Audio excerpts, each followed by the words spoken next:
পদ্মা পদ্মা নাথ আপুনি ইমান চঞ্চল হৈছিল চঞ্চল চঞ্চল নহওঁ প্ৰিয়ে ধীৰ স্থিৰ গম্ভীৰ জানো কোন মই জানো প্ৰিয়তম আপুনি মোৰ দেৱতাৰ দেৱতা মোৰ স্বামী গুৰু আৰু কি জানো আৰু প্ৰভু জানিবৰ নাই শুনা শুনা তেন্তে পুত্ৰ মই পাহৰি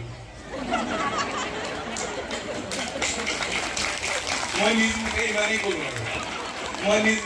ক'লো আৰু আজিৰ ভাওনা কি আছে কুৰ্ম অৱতাৰ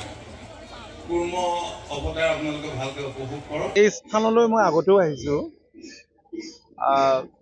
আৰু এইবাৰ মই উদ্যোক্তাসকলৰ পৰা জানি অত্যন্ত আনন্দিত হৈছোঁ যে ৰাজ্যখনৰ বিভিন্ন প্ৰান্তৰ পৰা ৩৩টা প্ৰতিযোগী দল ভাওনা প্ৰতিযোগিতাত অংশগ্ৰহণ কৰিবলৈ আহিছে।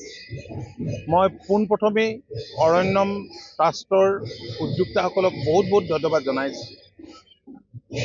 ভাওনা মহাপুৰুষগৰাকীৰ